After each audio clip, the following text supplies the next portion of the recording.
Bonsoir et bienvenue à ce nouveau numéro de l'émission À travers, une émission qui vise à vous présenter une personnalité et son parcours dans le grand marathon de la vie. Certains disent, et nous sommes d'avis, lorsque nous apprenons de la vie et de quelqu'un, cet apprentissage peut se révéler enrichissant et peut nous aider à façonner, à modeler notre vie. Cet après-midi, nous avons un invité assez jeune, certes, mais qui a un long parcours sur le plan professionnel. Il est l'un des premiers à être formé dans le domaine de la géophysique en Haïti, titulaire d'un doctorat. Il s'agit de notre géophysicien Steve Julien Simit. Bonsoir, docteur Simit. Bonsoir, Naïma. Mais merci d'avoir répondu positivement à notre invitation. C'est à moi de vous remercier de m'avoir invité et je profite aussi de l'occasion pour saluer les téléspectateurs de la télé Pacifique. Et certains téléspectateurs et certaines téléspectatrices voudraient bien savoir ce qu'est la discipline, la géophysique. Donc, on leur demande de retenir leur soif de curiosité. On va aborder cette question un peu plus tard dans l'émission. Mais pour le présent moment, faisons de plus amples connaissances avec notre invité. Docteur Simit, partagez avec nous la manière dont vous avez vécu votre enfance et bien sûr, décrivez-nous votre cadre familial. Comme tu l'as si bien dit, je m'appelle Steve Julien Simit. Je suis né dans une famille monoparentale. J'ai été éduqué par ma mère. J'ai grandi dans un quartier pauvre de Pétionville, à Jalousie. J'ai fréquenté le collège Dominique Savio de Pétionville, chez les Pères Salésiens. Ensuite, j'ai été à la faculté des sciences où j'ai eu une formation en génie civil. Plus tard, j'ai voyagé aux États-Unis où j'ai décroché un master et un doctorat en géophysique. N'allons pas trop vite. Dites-nous, vous avez des frères, des sœurs? J'ai un frère, un grand frère. Il vit aux États-Unis. Je ne suis pas marié. J'ai un petit garçon. Ah, ouais. Petit garçon. Intéressant. Vous avez de très bons rapports avec lui? Oui, oui. Et vous avez commencé à nous décrire votre parcours académique. Et vous avez été à la faculté des sciences. Oui. Mais qui a influencé votre choix professionnel? Et très jeune, à l'école Dominique Savio, au collège Dominique Savio, j'avais des professeurs qui étaient assez calés en mathématiques, physique. À l'époque, je me rappelais, dès qu'on parlait de mathématiques, on parlait du professeur Gaëtan Amédée. Il était mon professeur au collège Dominique Savio. Il y avait d'autres anciens du collège aussi qui ont fait des carrières très intéressantes à la faculté des sciences. Donc, du coup, dès la classe de seconde, je me suis orienté vers la faculté des sciences, de façon à décrocher un diplôme d'ingénieur. Donc, et vous avez parlé d'une bourse que vous avez obtenue. Est-ce qu'il y a eu d'autres étudiants qui ont bénéficié également de cette bourse? Oui, après le séisme du 12 janvier 2010, nous étions 2 étudiants de la faculté des sciences à bénéficier de cette bourse cofinancée par la Fondation Voilà, qui n'existe plus malheureusement, et l'Université Purdue.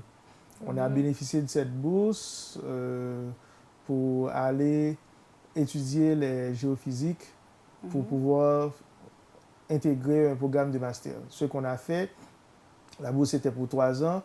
On a pu boucler le programme de master en 2 ans, nous deux. Et puis ensuite, on a décidé, puisque l'idée c'était de revenir et de s'orienter vers la recherche scientifique en Haïti, donc on s'est dit qu'il fallait faire tout le chemin. Et de ce fait, on s'est lancé dans un programme... Donc vous deux, les deux étudiants. Les deux. On s'est dit qu'il fallait faire tout le chemin et dans ce sens-là, on a continué vers un doctorat, un doctorat qu'on a bouclé mai 2016, les deux. Moi, je suis revenu. Lui, il continue pour faire un post-doctorat. Il est en Californie. Ah, ok. Mais vous ne savez pas s'il compte revenir ou pas? Je ne sais pas encore. Mais en tout cas, moi, je suis là. Ok, et dites-nous, comment vos proches ont-ils réagi lorsque vous leur avez dit que vous partez pour les États-Unis pour vos études? Ma famille n'est pas nombreuse, Mhm, malheureusement, et je vivais à l'époque, un petit peu avant l'obtention de mhm, la bourse, je vivais avec ma grand-mère et elle est morte un petit peu un mois après le séisme du 12 mhm, janvier, quelques jours après que j'ai su que j'avais obtenu la bourse. mhm, Donc du coup, elle n'a pas eu, je n'ai pas eu à mhm, connaître comment elle allait réagir. Mais après, il y a mon grand frère, mhm. il était normalement très fier que son petit frère qu'il a laissé en Haïti allait voyager aux États-Unis pour faire cette aventure. Donc, Mhm, c'est ça, ils étaient fiers. mhm. Et partagez avec nous quelques informations relatives à cette université. Et je crois savoir que c'est une université de renom qui a formé des astronautes qui ont marqué l'histoire de l'humanité. Oui, effectivement, l'Université Purdue est connue pour son programme en astronomie. Mhm. Il y a le premier homme qui a marché sur la Voilà, Lune, ouais, le 20 juillet 1969. justement, Armstrong, il fréquentait ce programme-là à Purdue University. Et Mhm, puis, il y a aussi le fait que Purdue est connu pour son programme en génie civil. mhm, En tout cas, en 2016, ils étaient classés quatrième mhm. suivant À l'échelle mondiale, aux États-Unis, internationale. bon, Ah, aux États-Unis. international aussi. Mhm, Donc, ils étaient quatrième. Donc, du coup, c'est une mhm. école très bien cotée. Qu'est-ce que vous a fait de savoir que vous recevez la même formation qu'Armstrong et qui est resté très célèbre par cette phrase, c'est un petit pas pour l'homme, un bond de géant pour l'humanité. Qu'est-ce que Ben, ça vous a fait? du coup, j'ai compris aussi que ben, ma formation à cette université-là serait Mhm. un petit pas pour moi, mais un grand pas pour mon Pour pays, Haïti, ouais, justement. pour le monde. Ouais, et c'est pour ça que moi, Mm, j'ai choisi de revenir en Haïti et d'apporter ma contribution mhm, aussi petite qu'elle pourrait être, mais j'ai tenu mm, à mhm. apporter ma contribution à la société à laquelle j'appartiens. Mm. Il faut dire aux téléspectateurs et téléspectatrices, on ne parle pas de n'importe quelle université. Et je crois, par rapport aux chiffres que nous disposons, et durant l'année 2012, je crois qu'il y avait 39 000 étudiants. Donc, il y a des étudiants qui viennent d'horizons divers. Et... Oui, effectivement, c'est ce nombre Mhm, ça tourne autour de mhm, 40 000 étudiants chaque année. C'est mhm, l'une des universités américaines qui accueille le plus grand nombre d'étudiants étrangers d'ailleurs. mhm, Donc, ouais, mhm, les mhm. étudiants, en tout cas, la communauté là-bas est très diverse. Comment avez-vous vécu les années à l'université de Purdue? Parce que nous savons que vous étiez très jeune, étranger à un pays. Comment c'était? Ben, depuis la faculté des sciences, je caressais ce rêve d'aller continuer mes études Mhm, à l'étranger. Donc, une fois que c'est arrivé, donc pour moi, c'était comme un rêve. Je mhm, vivais presque chaque jour comme dans un rêve, à regarder les bâtiments un petit peu autour. mhm, mhm, Quand il neigeait, je n'étais pas habitué. C'était ma première fois à l'extérieur du pays. Donc, c'est ça. Après, il y a aussi l'effet que ben, d'un jour à l'autre, tu te retrouves mhm, dans un pays où tu es minoritaire. Donc, du coup, mhm, mhm, ça a été aussi un choc. mhm, Et puis, il y a le problème avec la langue. C'était ça la difficulté majeure. Mais mhm, après, en termes de formation, on était très bien formés. mhm. D'ailleurs, on était les meilleurs Vous n'avez de notre rien à envier aux promotion. Ah autres ben non, ben non. Ben qui non. venaient étudier? Non, dans les différents cours Mhm, qu'on a, qu'on a mhm, suivis dès notre arrivée, on était les étudiants qui discutaient directement avec le professeur, pas tout facilement parce qu'il y a oui, en la fait, barrière de la langue. linguistique, mais Mhm, après, c'était des cours qui avaient beaucoup de support mathématique et ça ne nous faisait pas de défaut. Ouais. mhm, mhm. Donc, et sur quoi vous présentez votre thèse? Ma thèse, elle comporte trois parties. Dans un premier temps, j'ai défendu la thèse de master. Pour cette thèse-là, j'ai étudié les effets cosismiques du tremblement de terre du 12 janvier 2010 sur les autres failles avoisinantes. Qu'est-ce que j'ai regardé? J'ai regardé est-ce que l'impact de ce tremblement de terre a été au fait que, eh bien, il y a des segments de failles qui ont été poussés vers la rupture, c'est-à-dire qui sont devenus un petit peu plus dangereux. Et puis, il y en a d'autres qui ont été retardés dans le processus de déclenchement du séisme. Donc, ouais, est-ce que vous avez vu que ça a vraiment des impacts sur les failles? Oui, sur les failles qui sont assez proches de la faille Léogane qui a rompu en 2010. Oui, ces failles-là ont été influencées par le choc. C'est un travail qui est très bien résumé dans un article scientifique qui a été publié dans l'un des journaux scientifiques. Ça, c'est pour votre master?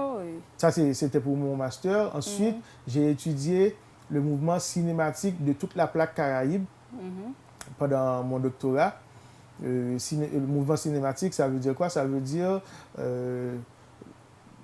une description de la manière dont la plaque, qui s'appelle la plaque Caraïbe elle-même, elle se déforme, elle est en train de bouger. Parce que tu n'es pas sans savoir que la croûte terrestre, elle est divisée en différents... Elle est cassée. Elle a différents morceaux. Et ces morceaux-là sont en train de se choquer l'un contre l'autre. Et qu'est-ce que ça peut produire? Eh bien, ça provoque les tremblements de terre, justement.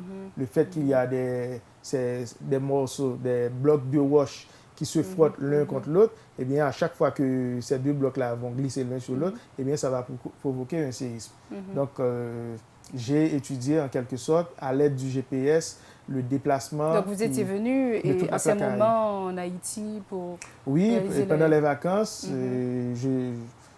je rentre pendant 2-3 semaines et je participe avec le Bureau des mines à une campagne de mesures GPS qui se fait de temps en temps sur tout le territoire. Et après, il y a d'autres données, les autres données dans la Caraïbe qui sont disponibles où les gens qui sont responsables de ces pays-là de faire et d'organiser cette campagne de mesures, et bien après, ils mettent leurs données sur Internet et nous, on peut les récupérer à distance et aussi les utiliser dans nos recherches. Est-ce qu'il y avait d'autres personnes qui avaient déjà réalisé des études par rapport à ce domaine? Vous avez présenté votre thèse? Oui, il y a d'autres gens... Les Haïtiens? Non, pas l'Haïtien. Pas l'Haïtien. Non, mais après, il y a d'autres chercheurs. Par exemple, mon directeur de thèse, il a utilisé le GPS pour étudier la plaque Caraïbe, mais pas de façon aussi globale que je l'ai fait. Pourquoi? Parce que à ce moment-là, il n'y avait pas toutes ces données-là. Donc maintenant, le GPS est beaucoup plus utilisé. Donc on a un jeu de données qui s'étale sur une plus grande superficie. Donc du coup, moi, j'ai pu utiliser toutes ces données-là pour décrire le mouvement de la plaque Caraïbe. Ensuite, j'ai utilisé cette même technique pour étudier une déformation récente qu'on observe dans la plaine du cul-de-sac. Donc, tout ça, ce sont des articles scientifiques que j'ai publiés qui sont disponibles. Donc, ces déformations peuvent provoquer encore des tremblements de terre et d'autres phénomènes physiques Oui, exactement. C'est ça l'idée d'étudier la déformation de la croûte terrestre, c'est de pouvoir regarder à quelle vitesse les failles qui sont responsables des tremblements de terre, elles accumulent de l'énergie. Donc, une fois qu'on a une idée de la vitesse avec laquelle un segment de faille accumule l'énergie élastique, eh bien, si on connaît la dernière fois que la faille elle a rompu, c'est-à-dire qu'elle a causé un tremblement de terre, on peut estimer la quantité d'énergie totale qui est emmagasinée sur le plan de cette faille.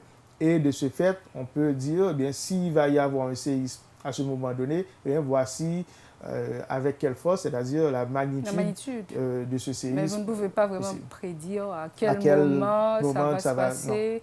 Et non, ce n'est pas possible. Non, jusqu'à présent, est-ce que vous pensez que ce serait possible à l'avenir? À l'avenir, oui, pourquoi pas. Il y a des il y a des recherches qui se font dans ce sens. Mais après, pour l'instant, non, c'est pas possible. On a encore du boulot sur la planche.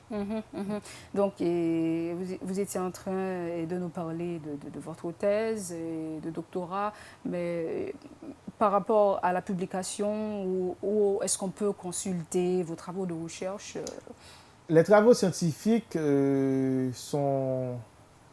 C'est vrai que c'est moi qui ai travaillé sur ces recherches, mais après, le journal qui accepte de publier ça, eh bien, il a des droits. D'auteur, comme par exemple? Oui, justement, et par rapport à cet article. Donc, du coup, moi, j'ai accès.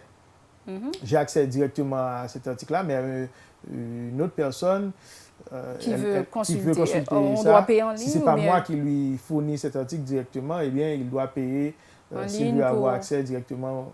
On doit payer en ligne pour en avoir accès. C'est comme ça que fonctionne le monde scientifique. Ouais. Oui, bon, justement, on doit protéger nos œuvres, ce qu'on a fait, nos durs labeurs. Ouais. Donc, on ne doit pas jouer avec ça. Justement. Et donc, je crois que le moment est venu pour nous d'observer une courte pause, le temps de laisser notre invité respirer un peu.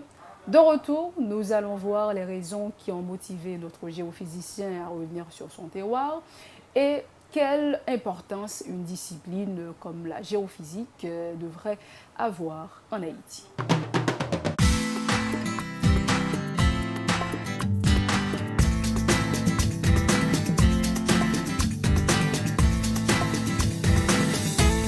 Merci de rester branché à la télévision Pacifique. Vous suivez l'émission à travers. Et sur le plateau, nous avons avec nous notre géophysicien Steve Julien Simit, titulaire d'un doctorat. Docteur Simit, avant pause là, nous t'ai dit nous pral regarder qui importance de discipline tant que géophysique t'a en Haïti.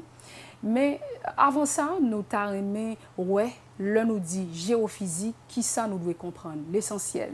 Et pendant faire exercice ça, nous t'avons fait ou établi lien ou bien différence entre géophysique et géologie, qui c'est discipline Claude Prepti lui-même, les spécialisé. Ok, géophysique, si moi utiliser façon qui est plus facile, c'est capable de quantifier ça.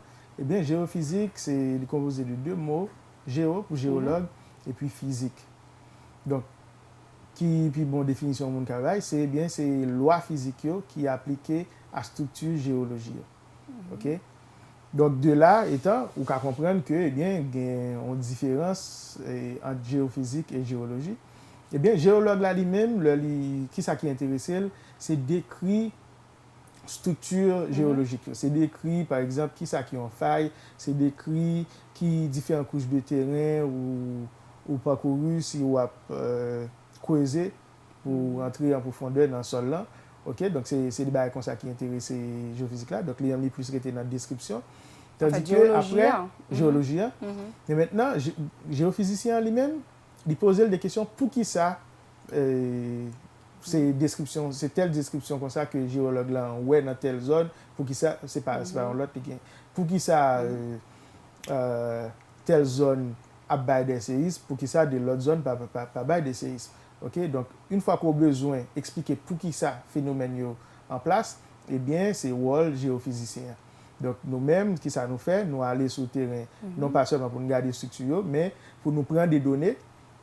Et puis, nous utiliser ça, nous connaît de physique, qui ça, loi physique dit, pour nous capables d'expliquer pour qui ça, eh bien, nous observer, ça nous voit que j'entends la déformé, tout ça. Donc, géophysique, le plus souvent, il est écrit avec S, parce que il y a un paquet de sciences qui connectent à géophysique, donc un paquet de sciences qui paraissent sous dénomination ça. Donc, par exemple, géodésie, qui c'est spécialité moins. C'est dans ça moi fait spécialité moi. Qu'est-ce que c'est géodésie? Géodésie, c'est des mondes qui utilisaient des techniques, des appareils pour mesurer forme terre. OK? Donc c'est ça fait moi utiliser des techniques modernes en géodésie qui c'est par exemple GPS, mais il y a d'autres techniques, INSA, inférométrie radar, Donc tout ça, c'est des Des techniques, instruments c'est ou des utiliser. techniques, des instruments qui divers qu'on est capable d'utiliser dans le domaine géodésien. Il y a sismologie, sismologue même qui savent plus utiliser, on peut utiliser ça en sismomètre.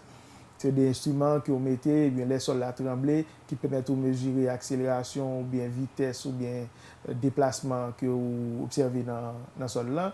Mais qui étude qui voit le magnitude là? C'est sismologie, hein? Tout capable. Tout capable? Donc, tout ça, on dit là, vous Géodésie. êtes capable d'étudier le même phénomène là, mais c'est outils qui pas même. OK? Donc, le plus souvent, eh bien, moi-même, je vais regarder le travail sismologue, le travail pas me faire comme géodésien, comme mon capteur dans géodésien, m'a couplé l'ensemble avec le travail par sismologue là, pour moi, est-ce que le résultat ressemblait, tout ça. Donc, c'est comme ça la science fonctionner. C'est pas seulement on monde nous était ou fait affaire pour notre coin et puis livre salvo, non. Tout l'autre tu as porté rapport avec justement et puis après ça ou croiser information ça. Donc il y a différents techniciens dans la géophysique, chaque utiliser des outils qui sont tout à fait différents. Sismologue là gain outil PAL, monde qui en géodésie gain structure PAL, monde qui fait géophysique marine il gain des outils PAL, il y a des lots moun toujours qui sont paquets et sous branches dans science ça, eh bien qui étudient le même phénomène. Mais ça qui est intéressant, c'est parce que vous dites que vous étudiez comment Terre a déformé, si vous êtes capable d'utiliser une phrase simple comme ça. Donc la Terre n'a pas toujours été ainsi, comme elle est. Non, en effet, et la science montrait que par exemple, continent je n'ai regardé là, qui dans différents endroits sur le globe là, eh bien, il n'y a pas de comme ça dans le temps. Il y a une période très longtemps, okay, des millions d'années, que tout continent ça a été fait en seul. Il a été rassemblé dans un seul gros continent qui aurait la Pangée. Donc, et puis de là, étant, continent ça, gros continent ça a commencé à casser. Est-ce que c'est ça fait, et dans la période Galiléo pensait que la Terre plate, dans le sens. Non, c'est pas ça. À l'époque, il y a pas même qu'on ait information ça n'a pas parlé. C'est juste que l'homme curieux, eh bien l'homme, il toujours a essayé d'expliquer qui ça l'ouest devant là. Eh bien à un certain moment, puisque il n'y a pas de compte voyager assez loin, eh bien c'est normal que dans la tête, eh bien il y a une image de terre là qui est assez plate. OK, après ça on va poser cette question sur qui ça terre plate ça les chita, gain qui dit c'est sans doute sous de l'eau, gain qui dit non, c'est son l'autre liquide. Donc c'est dans fait être travail que l'idée ça yo pour gain tout avancé ça yo pour qu'on gain avancé scientifique yo pour gain des scientifiques qui pour faire des expéditions en bateau pour prendre des mesures ça les longitudes et bien ça va venir faire gain preuve que terre là li ronde. Donc c'est de là l'idée a avancé, il a progressé, ça prend temps, c'est pas des bagages qui fait dans 5 ans, dans 10 ans. D'ailleurs, science géophysique là, c'est un bagage qui commence ses débuts, c'est dans les années 60. Mais au moins Galilée était en avance sur son temps. Par rapport à ça, le dit. Oui, mais c'est toujours comme ça la science fonctionne. Ou il y a un monde qui est assez brillant, qui fait un bond en avant, ok, que tout le monde va dire ah non, soit dit ah pas de sens, il a pris un contre-pied et puis après ça, de temps en temps, il a rejoint l'idée ça pour comprendre effectivement pour belle raison. Donc c'est comme ça la science avancée, c'est pas bon, c'est pas des bagailles. Kounia, soit regarder, j'aime se parler de gros continents qui sont les Pangéens, et bien si vous regardez forme continent Kounia là, par exemple, si vous regardez côte ouest Amérique du Sud là, ou après, eh bien, soit assemblé avec côte est Afrique là, ou après que vous agencé très facilement. Donc, bien rapidement, on dit, eh bien, c'était évident que faut continent était ensemble pour gagner une ressemblance et pas seulement dans la zone ça qui ressemble ça, il y a une ressemblance ça dans différents autres côtés toujours. C'est comme si on t'avait séparé. Justement. Et par transformation, ça on n'a pas. Justement, et à un certain moment, gros continent ça peut le casser, faire différents morceaux et puis chaque morceau a bougé pour aller dans différentes zones qui viennent bord état actuel continent là. Et par rapport avec les questions pic, on parlait de pic Macaya Et là, on regarde ça, c'est assez impressionnant. Oui. Et tout ça, c'est à partir de transformation, nous venons une chaîne de montagne, ça, ou bien toute pic, ça, on a parlé dans le monde. Eh bien, géophysique là a étudié tout phénomène ça. OK? Eh bien, il se trouve que dans pile dans chaîne de montagne le plus souvent c'est des chaînes de montagne. Donc c'est tout un bloc, une zone qui a monté, qui a pris une certaine élévation. Eh bien, ça crivait, eh bien c'est des tremblements de terre qui expliquaient monter et bloc rocheux ça. Ou bien un bloc qui a glissé sur l'autre, eh bien à chaque fois glissé, ça qui en l'air monter un petit peu plus haut, eh bien à un certain moment, les vignes ont une grosse topographie. Est-ce que c'est seul tremblement de terre là qui a provoqué et transformation ça ou bien? Ah ben oui, parce que c'est faut pour une monter sur l'autre, faut qu'il glisse. Et bien chaque temps bloc rocheux a glissé une sur l'autre, et bien il provoquait un tremblement de terre. C'est ça qui fait lien entre tremblement de terre et chaîne de montagne. Et un volcan par exemple, est-ce que un volcan lié avec ça relé en zone de subduction. En zone de subduction où il y a une plaque qui a glissé en bas de l'autre plaque. Et bien dans la zone ça, son bail qui fait le plus souvent dans la zone côté où il y a la mer, eh bien, ou va gagner de l'eau qui peut entrer dans matériaux qui en bas, ça aurait les coups terrestres. Coups terrestres, les pidus, et les matériaux qui en bas, sont matériaux chauds, ok, mais sont roches quand même. Eh bien, de l'eau qui peut entrer là-dedans, pour modifier propriété que ça aurait les manteaux à gagner, qui sont les matériaux qui en bas coûtent là, eh bien, il peut le transformer en ça aurait les magma. Eh bien, magma ça, il peut entrer dans la fente rocheux, puisqu'il y a deux blocs rocheux qui a frappé ensemble, eh bien, il y a des fentes, il y a des cassures, eh bien, magma ça a entré là-dedans, eh bien, qui peut le bord volcan, parce que le magma a monté, et qui c'est un matériau chaud, liquide, c'est des roches fondues, eh bien, la montée dans la fente ça, qui peut le bord phénomène volcan. Il y a un gros phénomène qu'on a habitué, mais c'est surtout dans les films côté les gens qui utilisent un langage assez profane, on a dit théâtre, et puis ouais, peut-être des voitures, et monde qui a entré et qui a effondré. Donc, le phénomène, est-ce que c'est théâtre qui fan ou bien qui s'allie exactement? En fait, il y a des... dans le cinéma, Hollywood, ils ont essayé de faire des films pour mettre en relief question de terre. Il y a un qui bien fait, il y a un qui mal fait. Ok, si on montre pendant le temps de terre ouvert et puis caille rentré, tombé, machine rentré, tombé là, après ça bloc là refermé, c'est pas vrai, ça sont très mauvaises représentations de séisme. D'ailleurs, j'ai enseigné en cours avec une professeure Purdue qui c'est un cours qui est les géophysique dans le cinéma pour expliquer qui côté dans le cinéma il fait faute, représentation de physique là, il pas vrai et puis qui côté bien représentation li assez fidèle. Donc les grands tremblements de terre pas ouvert, OK, terre deux blocs rocheux, c'est plutôt glisser sur l'autre. C'est pas ouvert, il ouvert. Dans zone côté il y a des zones côté deux plaques, une et espace là ouvert, mais dans zone ça c'est plus dans la mer li passé, et bien le ça ou gen magma qui remplit espace vide ça, donc ça veut dire pas gen machine dans zone ça, pas gen caille qui peut tomber là-dedans, magma monté et puis il est en contact avec l'eau, il refroidit et puis il recoude bien rapidement colle. Eh bien, donc, il ne faut pas croire tout ce qu'on voit. Oui, c'est bon à savoir. On nous voit maintenant qui est important son discipline de géophysique, lui-même il en Haïti. Est-ce que nous avons besoin de plus de monde qui t'a formé dans le domaine ça, dans la discipline ça?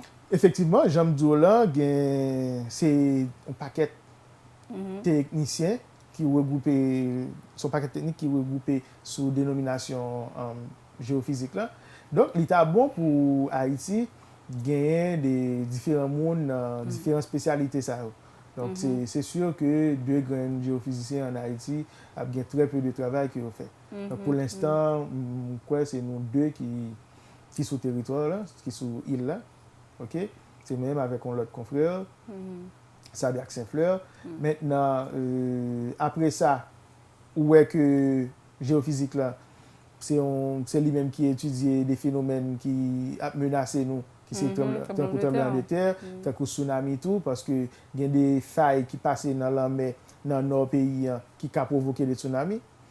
eh bien, donc, ou besoin de monde qui capable mesurer danger ça, qui capable et faut comprendre qui qualité sol ou gagné parce que c'est sous sol on mettre construction yo. Et une fois qu'on maîtrise ça, on est capable de bien construire pour protéger la population. Côté pour construire tout. Justement.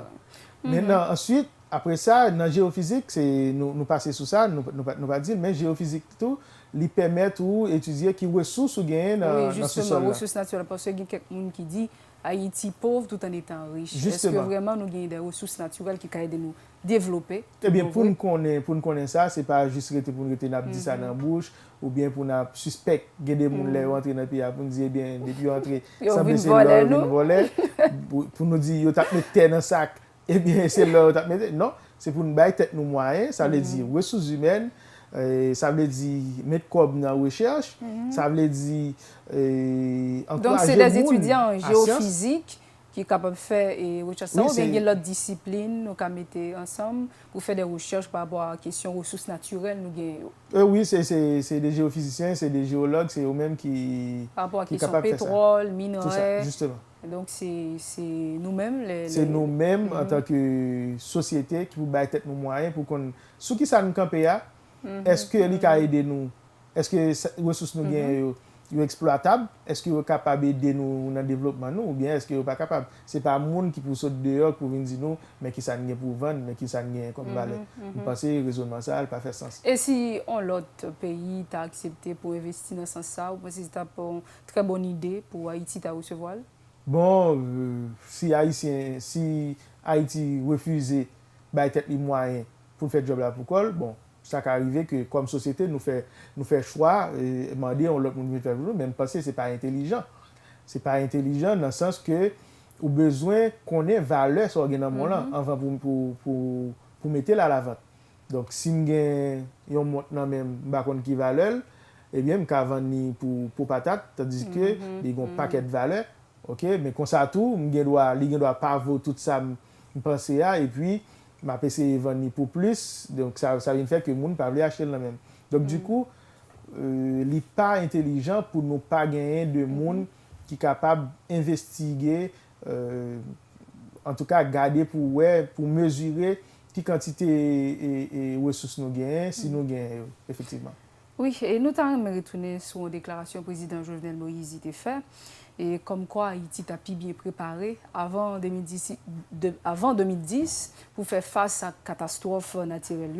Il estimé que le pays est plus résistant et puis, je l'ai dit tantôt, plus capable pour faire face à la catastrophe naturelle. Il a fait déclaration ça dans le sommet annuel Concordia à New York en septembre 2018. Donc, est-ce que vous partagez l'avis ça?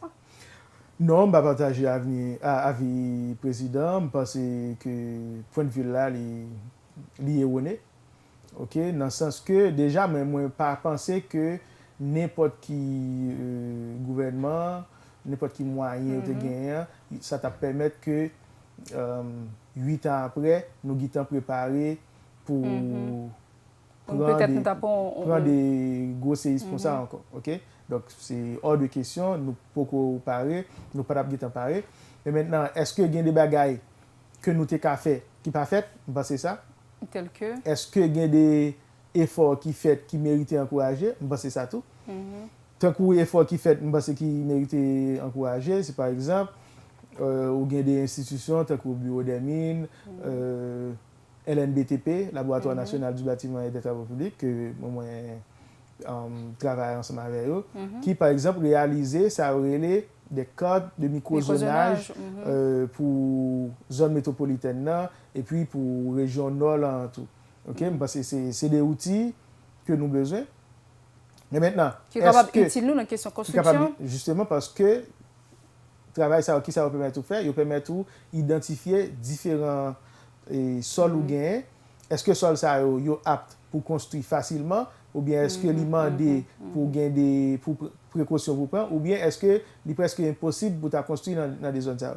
Donc une fois que différentes collectivités yo connaît yo gain information ça, eh bien autorité locale qui a des permis pour construire, eh bien est capable d'utiliser information ça pour délivrer permis par exemple. Donc ça déjà permet que nous améliorer façon nous à étendre ville yo, façon que nous ville yo a développé, OK? Donc c'est déjà bien, mais maintenant ça a arrêté pour faire un travail comme ça sur tout le pays. C'est pas seulement les zones métropolitaines là, ou bien des villes dans le nord qui sont sujets à tremblement de terre.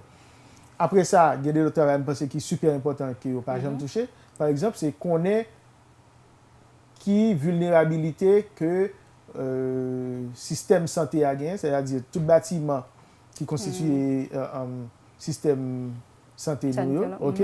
Est-ce que yo bien positionné? Parce que après un gros séisme, premier son besoin, ou besoin que l'hôpital ou yo, prison yo pour yo être campé.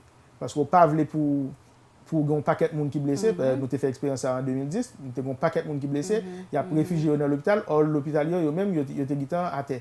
Donc du coup, besoin que l'hôpital yo dans des zones qui il pas dans des zones côté soit regarder sous quatre microzonage là, eh bien sol ça pas bon pour construire. Donc si il y a de l'hôpital qui dans zone ça, faut que nous bailler tête nous 10, 15, 20 ans pour nous déplacer à construire dans des zones qui plus sécuritaires. Après ça, et qui sont besoin encore, qui pour Kembe après un séisme, ben c'est des prisons. Parce que, encore une fois, expérience montrée, après janvier 2010, eh bien, vous avez une population qui n'a pas qu'à rentrer, parce qu'on a des petits répliques après un gros séisme qui a fait, il n'y a pas qu'à rentrer dans le bâtiment qui est endommagé déjà, eh bien, ils ont retrouvé dans la rue, ou bien des prisonniers qui sont dangereux, qui retrouvent en liberté parce que prison écrasée, eh bien, qui mélangent avec la population, qui viennent bailler un gros problème social. Donc, du coup, je pense que ça, c'est des points de départ que nous pas touchés. Donc, pas de façon pour nous plus bien placés, je dis, 8 ans après, je pense que déclaration résidence, c'est une déclaration qui est assez erronée. Donc, nous ne pouvons pas jouer de oiseau de mauvais augure, mais est-ce que si un tremblement de terre a passé à la même magnitude ça, il a fait autant de dégâts? Oui, parce qu'en termes de construction, qu'est-ce qui a été fait? Est-ce que ménage, ça, dans le terme économique, les ménages haïtiens, est-ce que particulier, ils ont une capacité pour construire mieux? Est-ce qu'ils arrivent à faire? Non, pas passer ça. C'est vrai que il y a des institutions de société là, au TPTC, qui mettaient des petits pamphlets dehors pour montrer comment pour améliorer la construction. Mais la plupart du temps, le m'a regardé moi-même, parce que j'ai une formation en génie civil que je prends dans la faculté de ça. Le m'a regardé comment on continue à construire. Je pas tenu compte de recommandations que TPTC fait. Donc, ça veut dire que ça veut dire qu'il y a des travail qui est fait, mais maintenant, mettez en application. Pas quoi ça arrive à faire. Donc, il faut que toute institution qui est intervenue dans la chaîne de commande là, faut qu'il soit capable de faire travailler. Si résultat est là, si outils sont là, utiliser eux, mais maintenant, il faut qu'il y ait des gens qui ont forcé à utiliser tout. Est-ce que les gens ont des moyens pour utiliser eux? Ça, c'est l'autre problème encore. Est-ce que faut que ce n'est pas l'État lui-même, par exemple, qui peut apprendre secteur immobilier en charge. Est-ce qu'une famille haïtienne lambda a des moyens pour le construire en caille de façon correcte? Or, si nous prenons ça qui fait dans la pratique, ou gagne une famille décente, eh bien, elle prend 7, 10 ans pour le construire 2 chambres caille. Donc, du coup, par quelle façon, comment ou qu'à demander pour l'ajouter sur ça, parce que soit demander en plus pour le prendre un ingénieur, en tout cas pour prendre des professionnels qui comptent construire, ça a venu un coût. Or, il n'y a déjà pas qu'à prendre un coût sans ingénieur. Là. Donc, du coup, je pense qu'il faut que nous réfléchissions comment nous sommes capables de réorganiser la société pour permettre que nous prenions en compte le risque sismique qui sous tête pays. Donc, nous avons de manière personnelle, mais est-ce qu'on a une étude ou même nous avons réalisé pour Haïti, projet à long ou à court terme? Moi, je fais partie d'un groupe de recherche dans la faculté des sciences qui est le URGO. Dans le groupe de recherche, il y a l'autre collègue que moi cité déjà qui fait partie du groupe. Il y a des autres experts en géotechnique. En géotechnique, ça veut dire que c'est des gens qui étudient propriété sol à des fins de construction. Eh bien, ils ont même fait recherche tout. Donc, nous, dans le groupe, moi, j'ai des projets de recherche. Par exemple, là, moi, j'ai un projet qui fait un financement de la part du rectorat pour regarder comment nous sommes capables d'améliorer des codes qui relèvent des codes d'aléas sismiques.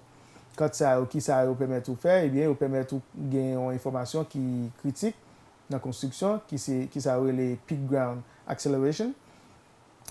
Paramètre ça, ingénieur qui a construit, il a besoin pour le cas quantifier secousse que n'importe quelle structure que il a implantée dans une zone pour gagner si il y a un tremblement de terre. Donc ça ballon certaine sécurité pour le capable de faire dimensionnement. Donc, c'est un travail qui existait pour Haïti déjà, mais sauf que son travail qui était fait à la va-vite. Un paquet de données qui sont disponibles, qui n'est pas inclus dans le travail. Ça. Donc, 8 ans après ce plan, je pense qu'il faut que nous renouveler le code ça. Aux États-Unis, par exemple, chaque 4 ans, nous renouvelons le code ça. Nous-mêmes, nous avons couru sur 8 ans. Donc, nous avons un projet que nous avons écrit, nous avons cherché financement, nous avons commencé le financement pour le projet ça, pour nous capables, ouais, est-ce que nous sommes capables d'améliorer le code ça. Mais après, entre-temps, il y a des projets de recherche qui jouent un financement qui a fini là, par exemple, qui s'est étudié en composante de compression, ça, je parlé avant, que nous avons en pleine du cul de Sakyo. Donc, nous avons des campagnes de mesures GPS qui a faites sur tout le territoire. C'est ça, le plan, c'est continuer à faire recherche. C'est assez intéressant pour nous, pour l'avenir nous et pour le pays nous, pour nous capables d'assurer demain génération et pour aujourd'hui, la génération présente et demain pour génération future. Mais avant de nous mettre fin à l'émission, et en pile monde a quitté le pays, mais nous croyons qu'il y a même des possibilités et peut-être pour te gagner, on va venir briller ailleurs, mais pour qu'ils soient venus, pour qu'ils soient retournés, est-ce que ou pas regret décision ça, ou bien au contraire, est-ce qu'on a un message assez spécial, peut-être particulièrement pour les jeunes qui fuient le pays? Si il y a un bagage que je apprends pendant 2 ans au pays, bon, un petit peu depuis avant de partir tout, mais pendant 2 ans, je me plus réfléchi sur ça, et bien c'est que je réalisais pour gagner un pays, il faut qu'il y ait des citoyens qui dans le niveau pays où chercher. Okay? Donc du coup, est-ce qu'une fois que je finis de former, placement c'est ailleurs lié ou bien en Haïti, je pense que placement c'est en Haïti. Parce que j'en ai parlé, tu as parlé de Neil Armstrong qui a fait un petit pas pour lui, mais un gros pas pour les États-Unis. Eh bien, Neil Armstrong, ce travail, c'était mettre les États-Unis dans le niveau que y a.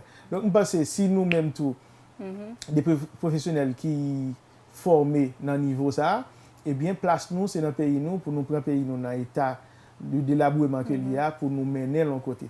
Ce n'est pas faire idée contre l'un, à l'installer nous dans des côtés qui guittent fin rive, bon, pas dit fin rive côté opérateur, mais qui oui, mais qui travaillent pour mettre le pays dans niveau ça. Non, certain niveau. Et puis après ça, pour nous dire tête nous, eh bien, les pays nous bon à tourner. Parce que c'est menti n'a pas tête nous, parce que monde qui peut faire pays à bon, c'est monde qui puis bien formé, c'est monde qui éduqué. C'est si nous-mêmes qui allons, eh bien, pas gagner rien qui changement ça par quel côté le chita. Donc, m'encourager jeunes à non seulement former tête et peut-être sortir à prendre plus de formation de ça, mais après c'est venir et puis travail, même si c'est avec zone parce que le changement n'est pas facile. Moi-même, moi retourner, c'est non seulement travailler comme chercheur, mais moi après écrire des projets pour chercher financement parce que l'État haïtien pas plus l'argent que ça que le cas mettait dans la recherche. C'est pas que je ne veux pas faire plus d'efforts, il y a plus d'efforts pour le faire, mais après, travail là, les multiples. Donc là, nous tournons, c'est mettre nous à la pâte et pas attendre qu'il y a utiliser nous, plutôt utiliser ça nous apprenant pour nous proposer. Et c'est le moment pour nous mettre fin à l'émission. Merci encore, Dr Simi, d'avoir répondu positivement à notre invitation. Bien, merci Naïma, ça fait un plaisir pour me être là, pour me partager quelques idées dans ce sens, dans l'émission à travers. J'espère que ce n'est pas une dernière fois avec vous dans l'émission. Je l'espère également et merci également à vous qui avez suivi cette émission. Et bien à travers une autre émission, nous allons mettre le projecteur pacifique sur une autre personnalité. Ne ratez surtout pas le prochain numéro.